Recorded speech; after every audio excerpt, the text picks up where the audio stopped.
This short tale starts benignly enough, with a friendly-seeming ghost playing with children. But when you learn the origins of the ghost, and just why the ghost is moving the object around the room, it quickly gets a lot creepier.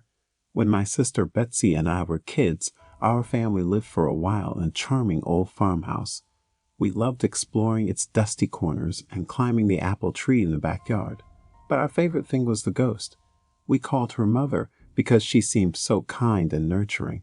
Some mornings Betsy and I would wake up, and on each of our nightstands, we find a cup that hadn't been there the night before. Mother had left them there, worried that we'd get thirsty during the night. She just wanted to take care of us. Among the home's original furnishings was an antique wooden chair which we kept against the back wall of the living room. Whenever we were preoccupied, watching TV or playing a game, Mother would inch that chair forward across the room toward us. Sometimes she'd manage to move it all the way to the center of the room. We always felt sad putting it back against the wall. Mother just wanted to be near us. Years later, long after we moved out, I found an old newspaper article about the farmhouse's original occupant, a widow. She'd murdered her 2 children by giving them each a cup of poisoned milk before bed. Then she hung herself.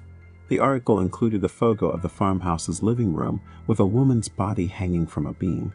Beneath her, knocked over, was that old wooden chair, placed exactly in the center of the room.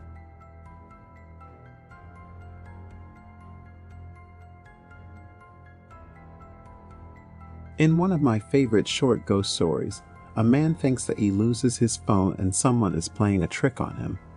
Turns out there's someone playing with him, but it's a ghost rather than a person. Last night, a friend rushed me out of the house to catch the opening act at a local bar's music night. After a few drinks, I realized my phone wasn't in my pocket. I checked the table we were sitting at, the bar, the bathrooms, and after no luck, I used my friend's phone to call mine. After 2 rings, someone answered, gave out a low raspy giggle, and hung up. They didn't answer again. I eventually gave it up as a lost cause and headed home. I found my phone laying on my nightstand, right where I left it.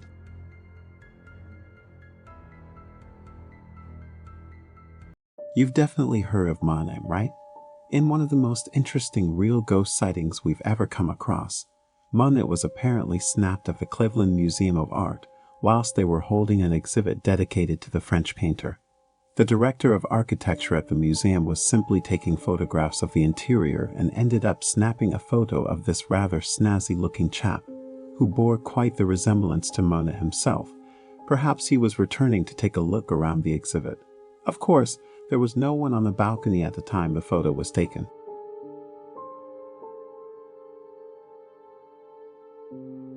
Hospitals are well known to be spooky places, particularly at night. It might not be one of the most well-known ghost sightings in the UK, but this snap taken at Leeds General Infirmary by Andrew Milburn shows a nurse or a child fleeing into a room in a hospital corridor.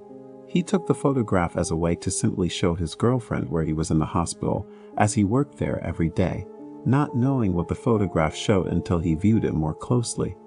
Andrew had always been skeptical about ghosts, but seeing this figure changed his mind.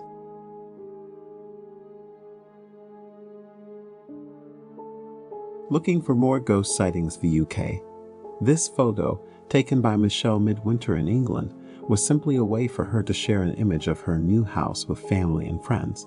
She'd gone outside, snapped a photo, and returned to the inside of the house when she noticed the face staring back at her from the bottom right window of the house. When you zoom in, you can clearly see a nose, eyes, and shoulders, the face of a man staring back at you.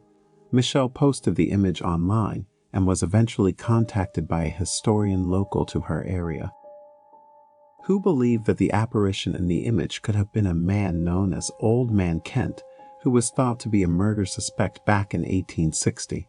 Initially, Michelle dismissed the image as nothing more than reflections and refractions of light from the flowers outside her window, but following further paranormal sightings and activity within the house, such as cold spots and lights flickering, it seems like Michelle is now a believer.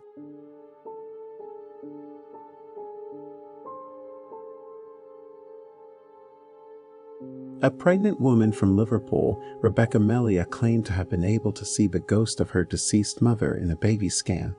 In one of the more unusual sightings of ghosts we've come across, when Rebecca had the baby scan photograph back and was able to take a little bit of time to look over the image, she immediately recognized the face of her mother to the right of her baby. Rebecca, unfortunately, lost her mother to kidney cancer before she fell pregnant after her mom had battled cancer for 3 years, and the family says they always feel the presence of Rebecca's mother, even today.